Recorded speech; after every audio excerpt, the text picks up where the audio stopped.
Bonjour et bienvenue à ce webinaire de l'ANACT intitulé Charge de travail en TPE-PME, les solutions ANACT pour comprendre et agir. Alors, on a souhaité vous faire ce webinaire dès le début d'année, déjà pour vous souhaiter une belle année, avec de belles actions concertées d'amélioration des conditions de travail pour toutes et tous, et puis aussi pour prendre cette thématique à bras-le-corps, puisque ça fait partie des sujets le sujet numéro 2 sur nos consultations et demandes ANACT, en tout cas en ce moment, après la question de la QVCT.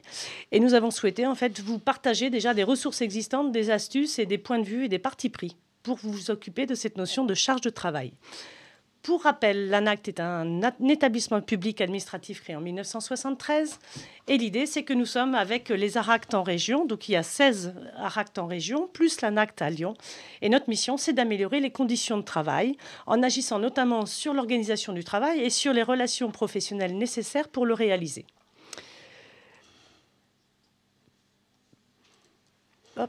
Voilà. L'équipe pour aujourd'hui, pour vous accompagner. Alors, à la réalisation, nous avons Guillaume Bedbeder, Baptiste Lamboro, Mathilde Ducaez pour faire la modération sur le chat, puisque vous avez un chat sur lequel vous pouvez poser vos questions. Et nous prendrons le temps avec Thierry de répondre au mieux à vos sollicitations, à tant ou besoin en fin de webinaire. Et donc, Thierry Rousseau et moi-même pour vous parler de cette question de la charge de travail. Thierry, tout simplement en tant que concepteur du modèle PRS qu'on va vous présenter et qui travaille depuis des années sur le sujet. Et puis, voilà, pour nous partager cette expertise, ce recul qui est nécessaire à prendre pour prendre cette thématique, en tout cas, en question. Sur ces 45 minutes que nous allons passer ensemble, un premier temps autour de la charge de travail avec la définition selon l'ANACT, un second temps sur la régulation de la charge, parce que vous allez voir qu'on ne parle pas de mesure de la charge, mais bien de régulation de la charge de travail. Donc, régulation de la charge avec le système d'acteurs concernés et les 3 niveaux d'action possibles que nous avons identifiés, repérés. Et j'allais dire, là, ces 3 niveaux d'action, ce sont des enseignements issus des terrains que nous avons déjà accompagnés depuis plus de 15 ans sur ce sujet. Absolument. Et qui nous permettent en fait de vous aborder, enfin de vous approcher, de vous donner en tout cas des écueils à éviter, des vigilances et 3 niveaux sur lesquels on peut agir très efficacement sur cette question de la charge. Et enfin, c'est la bonne année, ça fait partie des étrennes. Les ressources ANACT à disposition. Nous en présenterons 4 plus particulièrement aujourd'hui, mais vous aurez l'ensemble des ressources qui sont disponibles sur ce sujet. Alors, la charge de travail, la définition. Dans un premier temps, c'est cette question de la charge. Il faut comprendre que c'est un compromis, un équilibre qu'il faut aller chercher entre la prescription du travail, la façon dont il se fait et la façon dont il est perçu par ceux qui le font.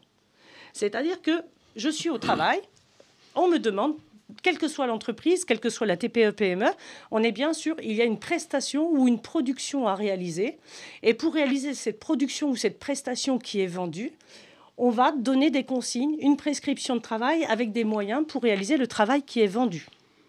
Et nous, cette question de la charge, du coup, qui vient se poser, c'est qu'on va aller chercher sur ce domaine-là, quelle est la charge de travail prescrite dans votre entreprise ? Quelle est la charge de travail réelle qui se pose dans votre entreprise? Et enfin, quelle est la charge de travail subjective? Et c'est ça, ce fameux modèle PRS qu'on voudrait partager avec vous aujourd'hui. Donc, prescrit, réel et subjectif. C'est-à-dire qu'on entend beaucoup parler de la prescription ou de la consigne de travail qu'il faudrait améliorer, et puis l'écart qu'il y a entre le prescrit et le réel. Mais il faut absolument prendre en compte cette 3e dimension qui est la subjectivité au travail. Et c'est ce qu'on va définir avec Thierry pour que vous voyez ce prisme-là, ces 3 dimensions à aller chercher. Sur cette première dimension, la charge de travail prescrite, il s'agit de ce qu'on me demande de faire. Les objectifs qualitatifs, les objectifs quantitatifs, outils et moyens à disposition. On est sur la procédure, l'objectif à atteindre, la qualité parfois du travail attendu, plein d'éléments. Et cette prescription, elle a beaucoup bougé depuis quelques années, et d'autant plus depuis la période Covid et l'organisation hybride. Oui, tout à fait. C'est vrai qu'il existe plusieurs façons de parler de la charge de travail. Il y a plusieurs vocables, en tout cas, qui est charge physique, charge manuelle, cognitive. Au fond, la charge, dans sa plus grande généralité, c'est ce qui pèse un peu sur les épaules des salariés. Bon, la vision peut être négative. Nous, on a voulu dépasser un peu cette appréhension de la charge de travail uniquement comme une contrainte, comme ce qui pose. Et également, on a voulu impliquer dans la discussion autour de la charge de travail l'ensemble des acteurs de l'entreprise. Donc, ce n'est pas une vision d'expert, d'une certaine façon, qui vient dire de l'extérieur, voilà, la charge, c'est ça. Il n'y a pas de limite a priori, vous devez faire comme ça.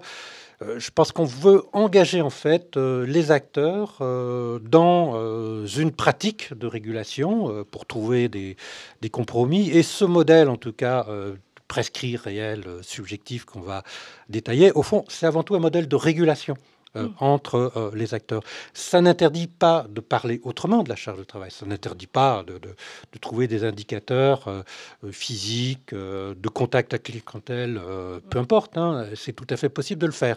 Mais avant tout, l'enjeu, c'est de réguler, au fond, de trouver un accord entre les objectifs de l'entreprise, hein, en quantité, en qualité, et ses capacités en termes d'effectifs disponibles, de compétences, de façon à rencontrer les objectifs de performance. Hein, je pense que c'est bien sûr fondamental. Et également les questions de santé au travail qui sont tout à fait importantes. Et quand on dit santé au travail, c'est la limitation du risque, certainement, éviter celui-ci, bien sûr, mais c'est aussi faire du travail un espace dans lequel les personnes peuvent se sentir bien, peuvent se projeter pour être actifs dans leur milieu de travail. Sur notre deuxième dimension, hein, du R pour la charge de travail réelle, c'est ce que je fais réellement. Comment je le fais, ce que ça me demande, quels sont du coup les arbitrages auxquels je dois procéder, les ajustements que je dois réaliser pour répondre à la commande qui m'est faite pour réaliser la production ou la prestation convenue dans ma TPE-PME. Hein, on est bien sur ce principe-là. Cette charge de travail réelle, cette réalisation du travail, elle aussi connu des évolutions récemment. Est-ce que, Thierry, vous pouvez nous en partager quelques petits mots? Oui, tout à fait. Je pense que c'est important d'avoir de ce niveau, en tout cas, ce qualificatif de charge de travail réel, parce que la charge, c'est pas simplement quelque chose qui vient de l'extérieur, hein, pour une personne, c'est aussi la façon dont on y répond. Et le travail, il peut jamais être complètement prescrit. Ça, c'est une grande leçon de la part des ergonomes. Hein. Le travail, souvent, c'est des aléas, des clients qui rentrent pas tout à fait dans les cases qui ont été prévus. C'est d'autant plus vrai que le travail, aujourd'hui, il a tendance à se complexifier. Il a tendance à être immatériel. Il est moins prescriptible qu'autrefois. Donc, effectivement, il faut pouvoir discuter de ce qu'est cette charge de travail. Donc, la façon dont, en pratique, on s'empare des objectifs de production et comment on les retraduit en réalité opérationnelle, hein, pour faire face aux événements, aux besoins, à tout ce qui s'impose, au fond, dans l'activité productive. Et ça, c'est très important parce que ça délimite aussi l'autonomie qui est octroyée. Donc, et l'autonomie, c'est important, bien sûr, mais en même temps, c'est pas le laisser faire, c'est pas débrouillez-vous pour faire ce qu'on vous demande de faire, c'est discuter des objectifs, le mettre en relief avec ce qu'il est possible de faire, hein, avec l'activité réelle de travail. Hein, c'est un élément très important. Il faut pouvoir en discuter. Et c'est vrai qu'avec nos interlocuteurs, on s'est rendu compte qu'il y avait parfois une frilosité à mettre en discussion cette question de la charge de travail dans les entreprises. Et c'est pour ça qu'on a fait le choix aujourd'hui de vous présenter des outils ou des ressources qui peuvent être des supports à cette discussion pour réguler la charge. Troisième dimension de ce modèle PRS, c'est donc la charge de travail subjective, c'est-à-dire c'est ce que je ressens au travail. C'est le sens du travail, c'est ce sentiment d'utilité. En quoi le travail que tu me demandes, Thierry, comment je le réalise, c'est une chose, mais aussi quelle utilité j'y vois, quelle visibilité je donne, en quoi il me fait grandir, en quoi il rentre dans mon épanouissement personnel et professionnel, en quoi il prend en compte aussi mon articulation vie privée, vie professionnelle. En gros, en quoi il me propose un équilibre entre ce que tu donnes et ce que tu reçois dans l'entreprise, la question de la contribution et de la rétribution. Et cette question de la reconnaissance, c'est pour ça que cette troisième dimension est vraiment essentielle pour nous à travailler sur la question de la charge et pas être juste sur une approche quantitative de la prescription et de la réalisation, enfin du résultat obtenu de la prescription, hein, mais bien poser la question de comment se fait le travail et comment il est ressenti par les personnes et en quoi il a du sens pour les personnes. Tout à fait. La charge de travail, la régulation de celle-ci, c'est pas simplement l'identification de facteurs de charge de travail qui s'imposent de l'extérieur, qui s'imposent ici et maintenant d'une certaine façon. C'est aussi comment celle-ci imprime dans la subjectivité des personnes au travail, des formes de reconnaissance, dit simplement, et ça d'autres personnes l'ont dit dans le temps, la charge de travail peut être intense, mais si je dirais la reconnaissance est au rendez-vous, le poids au fond que représente cette charge de travail peut être beaucoup moins lourd. Alors que si il n'y a aucune espèce de reconnaissance de ce qui est fait, managérial, mais aussi compréhension de par les l'intérêt pairs, aussi, hein, ou sur ce qu'on nous demande compréhension de de faire. l'intérêt, on fait des choses qui n'ont aucun sens, hein. Donc même si on en fait peu, ça peut être très lourd. Donc c'est un peu un paradoxe. Donc je pense que c'est pour ça qu'il est important de traiter de cette notion de charge subjective et d'en faire un élément de gestion, y compris de gestion des ressources humaines et d'intervention sur celles-ci pour pouvoir, là c'est vraiment doter les managers, permettre aussi l'expression sur la charge subjective de travail, hein. Je pense que c'est important à travers les espaces de discussion de pouvoir dire comment on vit cette charge de travail, non seulement tous les jours, mais plus tard aussi. Là, on fait entrer une question temporelle un peu plus large, d'une certaine façon, hein.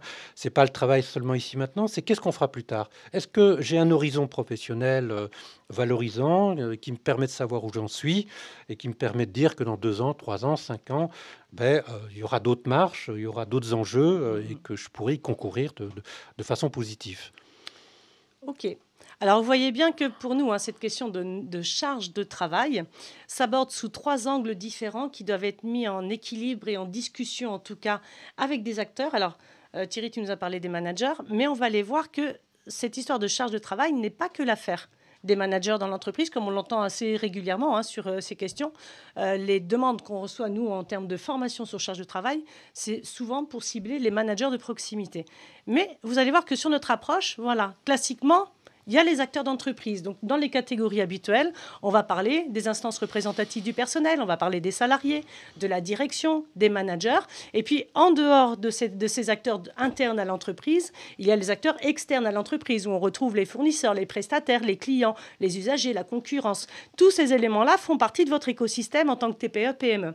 Mais ce qui se passe sur la question de la charge de travail, c'est qu'on vous propose de parler différemment des acteurs qui sont présents dans l'entreprise, avec 2 catégories principales, c'est-à-dire que pour nous, il y a des prescripteurs et il y a des réalisateurs du travail. C'est-à-dire qu'en interne dans l'entreprise, il y a ceux qui décident de l'activité. Donc on va retrouver les comités de direction, les conseils d'administration, quelle stratégie, quelle ligne de production on souhaite mettre en place, quelle nouvelle gamme de produits ou de prestations on souhaite développer pour notre entreprise. Il y a ceux qui conçoivent le travail. On est peut-être sur les bureaux d'études, la R&D ou d'autres directions qui vont permettre de mettre en place une nouvelle façon de concevoir ou de travailler autour d'une nouvelle gamme ou d'une stratégie de l'entreprise. Il y a ceux qui pilotent le travail et qui le répartissent, où on est davantage sur l'encadrement type manager de proximité. Et il y a ceux, enfin, qui réalisent le travail, qui sont d'ailleurs parfois autoprescripteurs de leur travail, hein. On va parler de cette double casquette. Et en dehors de cet environnement-là, de votre entreprise, il y a aussi un impact important de ceux qui influencent la réalisation du travail. Et on a nommé en fait les bénéficiaires finaux de notre production ou de notre prestation, c'est-à-dire les prestataires, les clients, les usagers, qui sont parfois là au moment de la réalisation du travail ou qui sont parfois là pour influencer la prescription du travail. Donc vous voyez que plutôt que de rester sur le manager et cette question de la charge, c'est de se reposer la question dans l'entreprise, qui prescrit le travail, qui réalise le travail, et comment on peut réunir ces 2 catégories de population pour discuter de la régulation de la charge. Et du coup, c'est là où on va pouvoir parler de charge de travail, Thierry, avec 3 niveaux d'action qui ont été identifiés par l'ANACT. Oui, tout à fait. Je pense que ça, c'est important, hein. Ça fait partie d'une pratique de régulation de la charge de travail. On a bien vu que c'était un système complexe d'une certaine façon. C'est dans le cadre du taylorisme, au fond, c'était relativement simple, hein. Il y avait des fiches de poste. À chaque fiche de poste, on entendait telle ou telle opération. Aujourd'hui, pour différentes raisons socio-économiques, c'est beaucoup plus compliqué, notamment très souvent la présence du client dans l'activité elle-même, éducation, santé, etc. Il faut au fond que la personne sur laquelle s'exerce, je dirais, l'activité de travail puisse coopérer. Et donc, c'est pas évident de réguler à ce moment-là la charge de travail d'un prestataire, hein, d'une infirmière, d'un éducateur, etc., etc. Donc effectivement, il y a besoin très certainement les 3 points qu'on a, qui consistent d'abord à anticiper la charge de travail. Et donc là, par exemple, s'applique quand on essaye de mettre en place une nouvelle organisation du travail. Qu'est-ce qui va en être? Quels effectifs prévus? Est-ce qu'ils sont suffisants? Est-ce qu'il y a des marges de manœuvre qui sont quand même laissées aux opérateurs, aux personnes au travail? Donc ça, cette notion d'anticipation, elle se trouve à être convoquée dans des projets de réorganisation, et on sait qu'ils sont extrêmement nombreux. Et on rejoint la QVCT. Est-ce que les salariés ou les personnes qui réalisent le travail ont la capacité de s'exprimer et d'agir sur leur propre travail? Exactement. Je pense que ça, une démarche de régulation de la charge de travail s'insère tout à fait dans une démarche QVCT. C'est-à-dire, il peut y trouver tout à fait sa place. Autre chose, il faut l'accompagner une fois qu'on a mis en place une organisation. Il faut tenir des compte d'un certain nombre de signaux qu'on peut qualifier de faibles. Absentéisme, défaut de qualité, plaintes diverses et variées. Ça a son importance. Ça permet de suivre un peu ce qui se passe et d'accompagner la charge, pour qu'ensuite on puisse ajuster celle-ci. Et ajuster celle-ci, c'est discuter au sein des collectifs, quelles sont les contraintes, quelles sont les ressources. Ça, c'est un raisonnement classique en psychologie du travail. Quels sont les modes de coopération? Je pense que ça, c'est tout à fait important dans les démarches de charge de travail, parce que dans un collectif, on peut se trouver avec des situations qui ne sont pas tout à fait équitables. Est-ce que les collègues, il y a un soutien de la part des collègues? Bon, ça, c'est important, parce que si la coopération n'est pas au rendez-vous, on peut avoir des charges de travail très difficiles pour certains. Certains peuvent être complètement surchargés, d'autres un peu moins. Donc là, il y a une responsabilité, bien sûr, managériale pour équilibrer les choses. Et ça, souvent aussi, ça se conçoit au départ. Ce n'est pas simplement quelque chose qu'on fait à la toute fin. Ça veut dire que si j'essaye une phrase toute simple, cette question de la charge, c'est: est-ce que, collectif ou équipe de travail, vous avez tous les moyens et les relations et les ressources nécessaires pour faire le travail que je vous demande de réaliser? Tout à fait. Je pense qu'on peut le voir comme ça. C'est pas une démarche individuelle. On a tendance à le baliser et en faire seulement une démarche, au fond, individuelle lors de l'entretien d'évaluation. Ça, c'est valable pour les cadres, mais aussi pour d'autres salariés. Alors que la question de la régulation, quand on veut vraiment la poser, c'est collectivement qu'elle se pose. De la conception du travail, comment est-ce qu'on organise celui-ci, quelles sont les marges de manœuvre qui sont laissées, les moments de réflexion, de régulation, les formes de coopération qui se développent, et comment, dans certaines circonstances, on peut être amené à réagir, à modifier l'équilibre, ou à revenir même sur ce qui est demandé, parce que ça peut être aussi ça. Si ce qui est demandé est irréaliste, à ce moment-là, il faut pouvoir le remettre en question et montrer en tout cas l'inadéquation de la conception du travail, des objectifs qui ont été fixés, avec les moyens qui sont là, qui sont présents. Bon, là, quand on pense à des secteurs comme le secteur sanitaire et social, cette question se pose tous les jours, parce que là, les moyens sont pas toujours en rendez-vous. Là, je pense que on le sait un peu tous aujourd'hui, mais ça peut être valable dans toutes sortes d'autres situations. Et une démarche permet, en tout cas, d'identifier les marges de manœuvre possibles. C'est comment on fait pour faire. Donc, il y a une ressource du collectif, même s'il y a des limites à cette ressource, il ne faut pas le nier parfois, mais éviter d'avoir une appréhension uniquement individuelle de la charge de travail, d'autant que de plus en plus, la réalisation du travail repose sur la coopération, repose sur des ressources collectives. Donc, il faut bien, en tout cas, le mobiliser pour arriver, en tout cas, à réguler la charge de travail. D'accord. Donc, cette question de la régulation de la charge, on a vu, il y a 3 niveaux possibles, en tout cas, d'action. Première action possible, c'est sur anticiper la charge. Deuxième niveau possible, on est sur l'accompagnement de la charge. Et le troisième niveau possible, ajuster la charge, toujours en questionnant les 3 dimensions qu'on vous a présentées dans le cadre du domaine du modèle PRS. Anticiper la charge, c'est donc le travail à venir. Ça tombe bien, on est en début d'année, je vous l'ai dit, joyeuse année, belle année à vous. L'année 2024 arrive avec une charge prévisionnelle qui est annoncée, qui devra être terminée pour le 31 décembre pour certains ou pour début mai pour d'autres. Mais l'idée, c'est que la charge à venir sur 2024, c'est comment on s'organise collectivement pour faire ce qu'on a vendu et ce sur quoi on s'est engagé.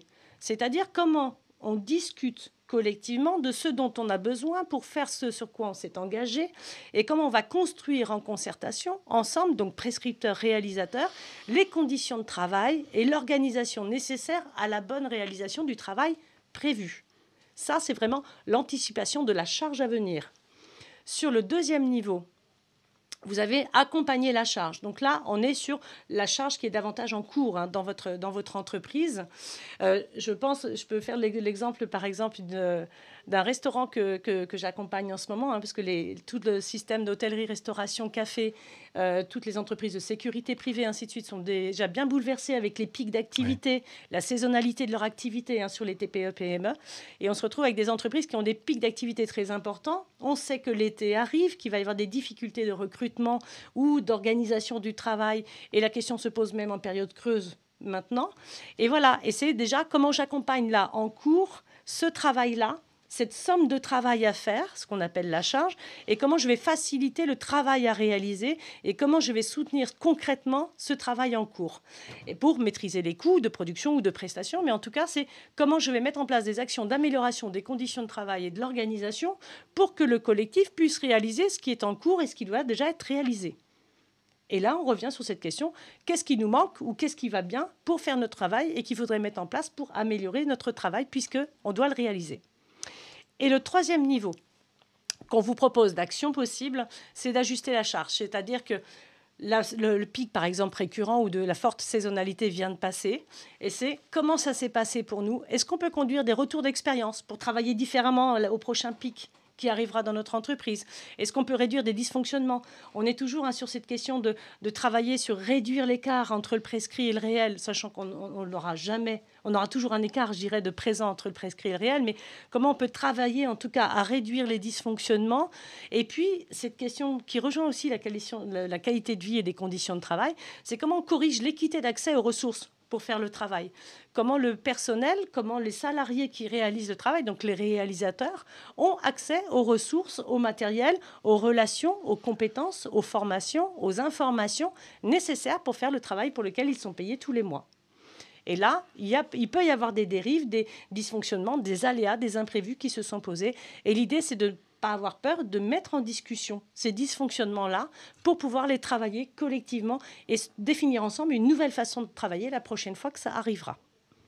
Voilà pour les grands mots, en tout cas, qu'on voulait partager avec vous sur cette question charge de travail. De quoi s'agit-il avec ce modèle prescrit, réel, subjectif? Les 3 niveaux d'action avec un système d'acteurs qui est différent à mobiliser, où on propose en tout cas une autre façon de regarder avec les prescripteurs et les réalisateurs. Et du coup, pour faire tout ce travail-là, on va vous proposer différentes ressources. Hop, je mets juste fin. Tout à fait. Maintenant, nous passons au comment faire. Je pense que ça vous intéressera certainement, mais on a bien vu en tout cas qu'il y avait de nombreux problèmes posés par la charge de travail. Voilà. Ceci dit, de façon spontanée, il y a des compromis qui existent dans les collectifs de travail. L'enjeu, je pense, c'est de passer de compromis qui peuvent s'avérer problématiques pour la performance, pour la qualité du travail et des prestations, qui peuvent aussi être inéquitables entre les personnes, à des compromis plus justes. Je pense que ça, c'est sans doute fondamental. Et c'est là, en tout cas, qu'intervient une démarche collective. Et évidemment, pour une démarche collective, il faut s'outiller, il faut pouvoir recourir à un certain nombre de documents, d'outils qu'on a pu produire au cours du temps, au cours de nos 50 ans d'existence à l'ANACT. On a fait beaucoup sur la charge de travail. Alors, du coup, premier outil qu'on vous propose, tout simplement, hop, je le montre ici. Voilà, c'est une collection. Oui. Ça fait partie des intemporels de l'ANACT en termes de collection de publications. C'est le 10 questions sur. Et on vous propose le 10 questions sur la charge de travail. Ça, c'est un premier outil qui va vous permettre déjà, avant d'agir sur la charge, de comprendre de quoi il s'agit et de partager la définition. Partager des repères méthodologiques, partager des définitions. Parce que pour ouvrir une discussion sur un sujet et qu'on ait des discutants en face de nous, il faut qu'on monte collectivement en compétences pour pouvoir en parler. Donc, premier niveau d'outils qu'on vous propose, c'est cette question du 10 questions sur la charge de travail. Deuxième outil qu'on vous propose, et là, c'est sur notre site internet que vous pouvez le retrouver. Nous avons, dès l'instant où vous avez partagé les définitions, que vous avez partagé la façon de voir, des repères, des idées, que vous êtes mis d'accord sur quelques éléments qui vous semblent importants à prioriser, en tout cas dans votre entreprise, parce que vous ne pouvez pas tout faire d'un seul coup. L'idée, c'est de vous mettre à disposition sur notre site Anact un kit qui s'appelle Agir sur la charge de travail. Alors, ce n'est pas vous compliqué. Vous allez sur Google ou autre moteur de recherche et vous avez vous tapez tout simplement kit charge de travail Anact et vous allez tomber sur ce kit qui est en ligne et qui vous permet, comme je vous le présente là, de faire pas à pas la démarche de mieux comprendre comment s'emparer de cette question de la charge de travail collectivement, comment la mettre en discussion de façon sécurisée et efficace. Moi, j'insiste beaucoup là-dessus. Et que ce soit une question qui soit partagée d'un point de vue responsabilité, pas que par les managers, mais bien l'ensemble des acteurs de l'entreprise. Et vous avez donc, vous voyez, une présentation de la démarche et à chaque fois, pour chacune des étapes, vous avez, donc, par exemple, partager les attentes de la démarche, se mettre d'accord là-dessus avant de se lancer. Ça permet également d'aller chercher, vous voyez, vous avez au fur et à mesure des fiches outils que vous pouvez télécharger ou des fiches repères qui vous permettent de mieux vous y retrouver. Vous les téléchargez, vous les partagez ensemble, vous les discutez en réunion. Et puis, vous voyez comment vous pouvez œuvrer sur cette démarche d'agir sur la charge de travail. Troisième outil qu'on vous propose, qui rentre aussi dans une des gammes de jeux, en fait, de présenter par l'ANAC. C'est la gamme Les essentiels charges de travail. Et c'est le jeu de cartes que je vous présente ici. Ce jeu de cartes, en fait, donc pour information, c'est un jeu de cartes que vous pouvez commander. Alors, c'est pas compliqué, c'est commande@anact.fr. Mais vous aurez toutes les informations sur le support qui vous sera adressé avec le lien du replay à la fin du webinaire. Mais ce jeu-là, en fait, vous permet, avec 28 cartes sur le sujet, de vous poser la question de, voilà, comment je peux faire pour traiter cette question de charge? Je ne sais pas par où démarrer. Ça ressemble à quoi une action concrète sur la charge de travail? Eh bien, nous avons pris le temps au niveau du réseau de réfléchir à 28 leviers ou 28 objets qui permettent, en fait, au fur et à mesure, de traiter cette question de la charge, en vous conseillant, bien sûr, de ne pas traiter les 28 cartes d'un coup, mais, par exemple, de vous mettre d'accord sur une première carte à traiter en 2024. Le jeu est simple, il est collectif, forcément, comme tous nos outils. Et l'idée, c'est que ce jeu-là, on va partir avec 4 plots. Vous verrez, c'est la même mécanique, quels que soient les jeux de l'ANACT. Un premier plot où on va partir du principe que la carte est existante et satisfaisante. Ça veut dire que ce dispositif existe chez nous et ça nous convient bien, il n'y a pas à améliorer particulièrement. Deuxième niveau d'intervention, existant mais à améliorer. La carte existe ou la carte fonctionne, mais il y a des choses à améliorer sur le sujet. La carte, on n'en a pas, ça n'existe pas chez nous et ce serait intéressant de la mettre en œuvre. On va aller sur inexistant mais souhaité. Et le dernier, on est sur inexistant et non souhaité, c'est-à-dire que ce n'est pas quelque chose qui nous semble prioritaire pour l'instant ou souhaité dans notre entreprise. Et le jeu, tout simplement, vous voyez, une première carte, par exemple, possibilité de discuter et adapter les procédures en cas de surcharge. On rejoint complètement ce qu'on disait sur cette capacité à s'exprimer sur le travail. Cette carte-là, est-ce que dans notre entreprise, on a la possibilité de discuter et d'adapter les procédures quand on est en surcharge ou en pic d'activité? Oui, on a la possibilité et c'est satisfaisant. Tout simplement, on le classe sur ce plot existant et satisfaisant. C'est oui, on a des espaces où on peut en parler, mais on ne va pas assez loin, ou on fait juste s'exprimer et on ne pousse pas jusqu'à l'action d'amélioration. C'est-à-dire qu'on sera plutôt sur le plot existant, mais à améliorer. On n'en parle pas du tout, on n'a pas la possibilité de s'exprimer sur le sujet, mais on trouve ça très intéressant d'aller chercher des actions ou des chantiers qui nous permettraient de travailler ça. On va aller sur inexistant mais souhaité. Ou ça ne nous intéresse pas de parler de la charge de travail. Là, je pense que je ne la verrai pas souvent, je pense, rangée sur ce plot-là, mais ça ne nous intéresse pas de parler de la charge de travail parce que ça nous ne concerne pas et on ne voit pas l'intérêt. Et vous le mettez ici. Et vous voyez qu'en fait, en prenant carte par carte, donc on peut y aller après, égalité de la répartition de la charge au sein de l'équipe. Est-ce que c'est un dispositif existant, satisfaisant, existant, amélioré? Et on prend carte par carte. Les managers ont des marges de manœuvre pour réguler la charge. C'est vrai ou pas dans l'entreprise? C'est satisfaisant ou pas? Comment ça se passe? Eh bien, c'est inexistant mais souhaité. Voilà. Mise en place d'indicateurs d'activité collectivement partagés. Comment ça se pose cette question-là dans l'entreprise? Et on va se mettre d'accord avec Thierry. Donc ça, on fonctionne avec un groupe de 5-6 personnes normalement pour animer ce jeu-là. Et on va répartir au fur et à mesure. Et je ne vous cache pas qu'à la fin, on se retrouve souvent sur un tas de cette dimension-là pour existant et satisfaisant, un tas plus important pour existant mais amélioré, parfois une ou deux inexistant mais souhaité, et rarement quelque chose sur inexistant et non souhaité. Là, je m'adresse aux dirigeants de TPE-PME qui nous regardent aujourd'hui. Ce tas-là, existant et satisfaisant, c'est tous vos leviers d'attractivité dans l'entreprise. c'est que ça fonctionne, c'est que ça marche et qu'il faut les maintenir parce que ça nous aide à réaliser le travail en ce moment. Le deuxième tas, existant amélioré, ça, on va être sur des propositions d'amélioration des conditions de travail. Donc, c'est tout ce qui est amélioration continue, si on fait plus simple et on sort un peu de notre jargon ANACT. Le troisième tas, inexistant mais souhaité, ça s'appelle des innovations dans l'organisation et dans les conditions de travail. D'accord ? Donc, ce qui est important, c'est de se dire, on ne peut pas tout faire. Le plot vert, on n'y touche pas, ça fonctionne bien. Si on a peu de temps aujourd'hui, je vous invite à prendre le tas existant mais à améliorer, de vous mettre d'accord sur la carte que vous souhaitez traiter en priorité cette année. Et par exemple, vous dites, on va traiter cette carte-là. Et vous mettez en place justement une discussion entre prescripteurs et régulateurs sur le sujet pour convenir ensemble de qu'est-ce qui fait contrainte, qu'est-ce qui fait ressource. On revient sur cette question d'analyse du travail dont tu parlais tout à l'heure, Thierry, qui est essentielle. Et on revient sur les éléments de l'organisation, les conditions de travail, les relations de travail nécessaires. Et qu'est-ce qu'on pourrait tester comme nouvelle façon de travailler qui nous permettrait de mieux nous réaliser, d'être plus efficaces dans notre travail. Parce qu'on est toujours sur cette question de la performance économique et sociale. Voilà ce jeu-là qu'on vous propose en tout cas. L'avantage de ce jeu, c'est qu'il sécurise la discussion puisqu'on a des objets qui sont ciblés en fait par rapport à cette question de la charge. Il permet de faciliter, vous n'avez pas besoin d'avoir un bac+20 en charge de travail pour pouvoir animer ce jeu dans votre entreprise et permet d'aller chercher très concrètement en fait des objets sur lesquels vous pouvez agir dès 2024. Ça, c'était le jeu charge de travail.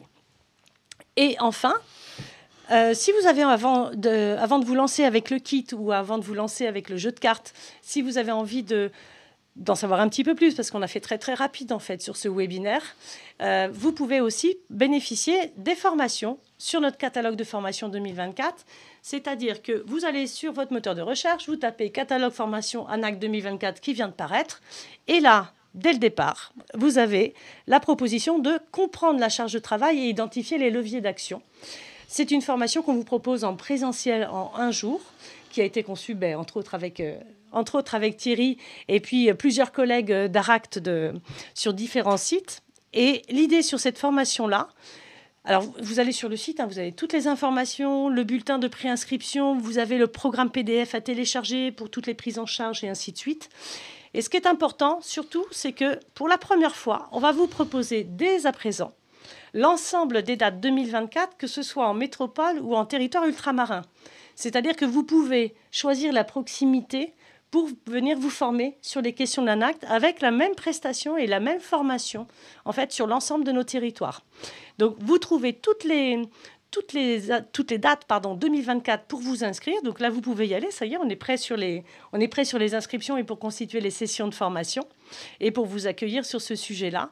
Et vous avez tous les objectifs de formation, vous avez tout le détail de la programmation et puis les horaires, la durée et ainsi de suite pour pouvoir vous former davantage. Et la formation, elle est bien là pour vous aider à mieux comprendre cette notion de charge. Pourquoi pas, suite au webinaire, inviter 2-3 collègues à venir suivre la formation avec vous ou nous demander la formation en interne. Voyez ce qui vous semble le plus confortable. Nous, on vous invite juste, en tout cas, pour cette notion de charge, de ne pas hésiter, de ne pas être frileux sur le fait d'en parler. Par contre, d'être très dans une méthode pour en parler et de sécuriser la discussion parce qu'on va vraiment parler de l'organisation, des conditions de travail, des relations de travail. Et pour ne pas se tromper, ne pas se planter, comme disent les entreprises, oui, tout à fait. Il faut aller chercher ceux qui font le travail, parce que ce sont eux les experts, c'est eux qui savent ce dont ils ont besoin pour réaliser le travail qui leur est prescrit, et les prescripteurs pour qu'ensemble, on convienne d'une nouvelle façon de travailler. Tout à fait. N'oubliez pas que vous pouvez prendre des questions. Vous posez des questions, on va essayer d'y répondre. Alors à la volée, je prends une petite question sur la flânerie, qui est un terme en tout cas qui existe. C'est vrai que si on fait un peu d'histoire et qu'on revient sur l'histoire des organisateurs du travail, c'était notamment l'obsession de l'ingénieur américain au tournant du XXe siècle, Frederick Winslow Taylor, la lutte contre la flânerie ouvrière, comment faire travailler plus vite les ouvriers. Alors la question qui est posée par un auditeur va dans un sens différent et plus contemporaine d'une certaine façon parce que effectivement les problèmes de flânerie sont très peu présents maintenant parce que je pense qu'aujourd'hui c'est plutôt le trop le surengagement, la vitesse à laquelle il faut répondre, hein, le fait que là, ça vient de partout d'une certaine façon. Hein. Il y a le temps, il y a les outils numériques. Je pense que cette question de la flânerie se pose aujourd'hui de façon tout à fait différente qu'avant. Et je ne sais pas si elle existe, hein, même si ça peut être un objet en tout cas de dissensus entre les parties dans l'entreprise. Ceci dit, si cette question se pose, bon, moi je l'ai déjà rencontrée aussi, mais souvent c'est plus subtil. C'est au fond les personnes ne font pas complètement ce qu'elles voudraient faire pour différentes raisons, parce que elles s'estiment pouvoir faire plus. Hein, donc il y a une espèce de charge de travail empêchée, hein, une espèce d'action empêchée, comme le dirait Yves Clos. C'est important de ce point de vue-là. Donc on a souvent, en tout cas, cette question du trop. Ceci dit, Nathalie, je poserais peut-être une question. Si on avait un conseil très pratique à donner à nos auditeurs, à des personnes, au fond, qui ont un problème de charge de travail, par quoi commencer? Qu'est-ce qu'on peut leur dire de faire en premier? Est-ce que c'est diagnostiquer? Il y a les grands principes, évidemment, la régulation, en parler, mais souvent, qu'est-ce qu'on peut dire pour commencer à entreprendre une démarche sur ces questions-là? Très concrètement, moi je reste toujours sur les 3 niveaux dont on a parlé, avec l'anticipation, l'accompagnement de la charge en cours et puis la régulation, l'ajustement de ce qui s'est passé. Là, si je vous parle d'entreprises de 50 salariés qu'on est en train d'accompagner sur le sujet, un premier travail dans l'anticipation, c'est de repérer les pics récurrents qui nous mettent en difficulté. Oui.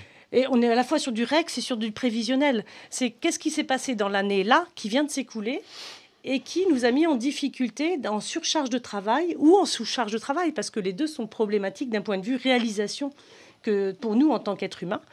Et c'est déjà de repérer quels sont les moments de tension où il y a des situations de travail qui se télescopent et qui nous mettent en difficulté pour bien faire et bien vivre notre travail collectivement. Donc ça, c'est un premier travail qui peut être fait. C'est où sont les moments de tension dans l'année, soit l'année passée, soit l'année à venir, qui nous mettent en difficulté pour faire notre travail. Ça, on est sur une approche collective. Un autre temps important, et je ne dis pas qu'il faut l'aborder dans toutes nos réunions d'équipe, mais on est souvent sur des points hebdomadaires qui sont menés avec vos équipes. Alors, c'est du très, très rapide, en fonction déjà de la taille de votre effectif ou de la structuration de votre équipe. Mais en tout cas, il est nécessaire de parler du travail qui est en cours sur cet accompagnement-là. Et parler du travail qui est en cours, c'est pas transmettre des informations sur ce qui va venir, parce que là, vous restez dans la prescription. Mais si vous dites, attention, pour la semaine prochaine, alors là, je pense à un charcutier traiteur, par exemple, qui est avec une quarantaine de salariés. Quand on voit la période de Noël qui arrive, avec toutes les commandes qui arrivent, je peux vous assurer que si on parle que de la prescription, ça ne va pas suffire. Si on dit juste, voilà l'ensemble des commandes, voilà le volume de commandes qui arrivent, voilà la qualité de commandes que je souhaite en termes de travail, il faut de suite accompagner cette question de est-ce qu'on a tout ce qu'il faut pour faire les commandes qu'on a engagées? Est-ce que, collectivement, on voit les ressources, les outils, les moyens, tous les éléments qu'il faut pour réaliser toutes les commandes qui arrivent? C'est-à-dire qu'il faut accompagner la prescription d'un questionnement autour de cette prescription. Est-ce que vous y voyez des risques? Est-ce que ça vous semble faisable? Est-ce que vous avez ce qu'il faut pour le réaliser? On ne demande pas de négocier la prescription. On est juste, est-ce qu'on a ce qu'il faut pour réaliser la prescription qui arrive? Donc ça serait d'accompagner un petit peu plus, je dirais, quand on prescrit un travail, comment on s'y prend. Et surtout, on questionne les réalisateurs sur est-ce que vous avez ce qu'il faut pour faire ce qu'on vous demande de faire et pour ce pourquoi on vous paye tous les mois. Ça, c'est un autre point qui est important. Et c'est vraiment d'aller chercher cette discussion, mais de façon sécurisée. Et après, ça dépend des entreprises. Il y a des entreprises où ça va aller très vite et ça se négocie rapidement en arrière-boutique ou dans les coulisses.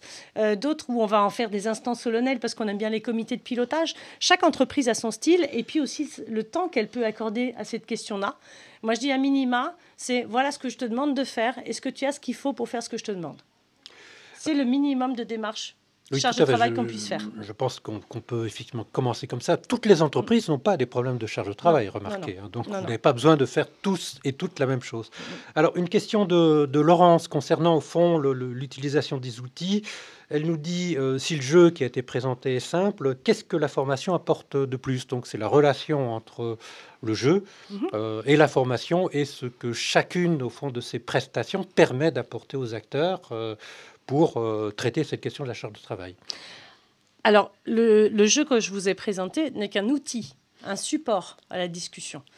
La formation, c'est une montée en compétences collectives qu'on vous propose pour pouvoir aborder sereinement ce sujet dans vos entreprises. Donc on est sur 2 objets pédagogiques complètement différents.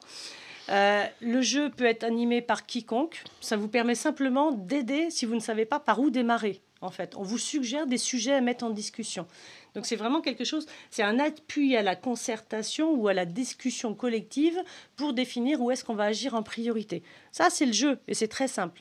Par contre, monter un dispositif global dans votre TPE-PME en disant on va peut-être s'équiper du jeu ANACT pour discuter de la charge, mais moi je vais commencer à vous parler de quelle stratégie de déploiement vous voulez mettre en place. Qui va animer? Qui autorise le fait de jouer avec ces cartes-là dans notre entreprise?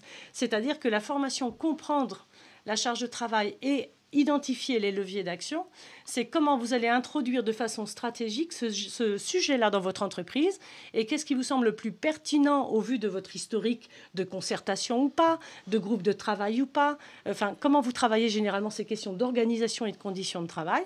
Est-ce que vous avez l'habitude de la décision unilatérale ou de la concertation ou de la consultation?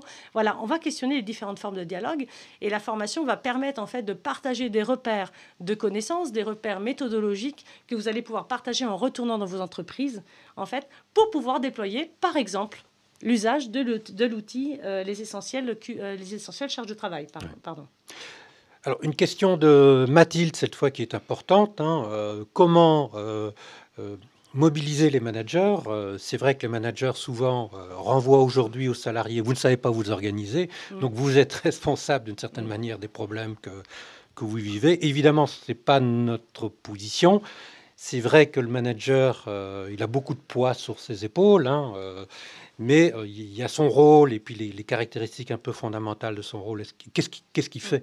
Avant tout, de notre point de vue, il est là pour manager le travail et non pas les indicateurs. Donc, essayer de sortir d'un pilotage par les indicateurs de l'activité de travail. Donc, c'est prendre en compte l'activité de travail avant tout. Et là, il y a peut-être un argument pour essayer de... Qu'est-ce qu'on peut dire à nos éditeurs? Comment est-ce qu'ils peuvent convaincre en fait les managers de bien vouloir entamer une démarche de régulation de la charge de travail? Alors, une proposition toute simple, c'est déjà considérer le collectif de managers comme un collectif de réalisateurs. Ce ne sont pas que des prescripteurs du travail. C'est un collectif de travail à part entière qui a aussi besoin d'être soutenu dans sa mission de manager. Donc avant d'aller voir un manager en disant « est-ce que tu t'occupes bien de ton équipe ?» C'est le manager, l'encadrement, le middle management, l'encadrement intermédiaire, c'est comment un encadrement intermédiaire prend soin d'un collectif de managers qui va ensuite répartir et distribuer du travail ou soutenir le travail de son équipe. C'est-à-dire que les managers de managers, comment, avant d'aller rapidement sur ça va, ton travail avec ton équipe, qu'est-ce qu'ils ont obtenu comme résultat, c'est en tant que manager, en qualité de manager dans notre TPE-PME, enfin plutôt PME dans ces cas-là, c'est est-ce que tu as tout ce qu'il faut pour faire ton travail de manager? Est-ce qu'il y a des choses qui te font défaut ou qu'on pourrait améliorer ou qu'on pourrait tester pour que ton travail de manager soit facilité, pour que du coup tu puisses accompagner et faciliter le travail de ton équipe? C'est-à-dire que pour qu'un manager puisse faciliter et soutenir le travail de son équipe, il faut considérer les managers comme un véritable collectif de travail qui doit réaliser une prescription de CN+2 et qui, du coup, il faut en prendre soin de la même manière qu'on prend soin des équipes qui réalisent le travail in fine, je dirais, de production ou de prestation. Donc, c'est de considérer les managers comme un collectif de travail au même titre que les salariés. Alors, une dernière question de Daniel et qui sans doute amène un commentaire un peu plus général. C'est vrai que la formation ne suffit pas parfois, je veux dire, dans ces processus de charge de travail. Il faut vraiment intervenir. Intervenir à l'aide de ressources extérieures, souvent à l'entreprise, parce que, étant donné qu'au fond, avec ces questions de charge de travail, on est à l'interface, et on l'a dit, entre ceux qui conçoivent, programment le travail et sans jugement de valeur, ceux qui le réalisent d'un côté et qui peut avoir effectivement des frottements entre ces deux catégories d'acteurs. Très souvent, il faut une ressource externe pour pouvoir mener à bien une démarche de régulation de la charge de travail. Donc effectivement, de ce point de vue, l'ANACT est prête là-dessus à intervenir. Encore faut-il parfois les ressources. Ceci dit, dans les différentes régions, ça peut être possible après avec le réseau des ARACT, mais évidemment l'intervention est nécessaire et l'intervention de paritaire de transformation des situations de travail, on peut le concevoir comme ça. C'est comme ça qu'on peut effectivement prendre à bras-le-corps les questions de charge de travail. Oui, et c'est bien pour ça qu'on vous propose une formation pour comprendre et identifier les leviers d'action, mais qu'on n'est pas sur une formule magique de formation qui vous aide à agir et tout résoudre dans les problèmes de charge de travail. Alors, on est déjà au terme de notre webinaire pour aujourd'hui. Vous pouvez poursuivre cet après-midi si vous êtes passionné ou fan club de l'ANACT sur ce sujet, avec un webinaire cet après-midi à 13h30 sur le concours Quel travail en 2050 ? Je vous invite en tout cas à guetter vos mails. Vous recevrez le petit mail avec le replay, le document d'aujourd'hui et tous les liens pour accéder directement aux bonnes pages sur notre site internet. Voilà pour notre matinée. Thierry, merci beaucoup. Merci à vous toutes et tous et à la prochaine. Merci beaucoup. Au revoir.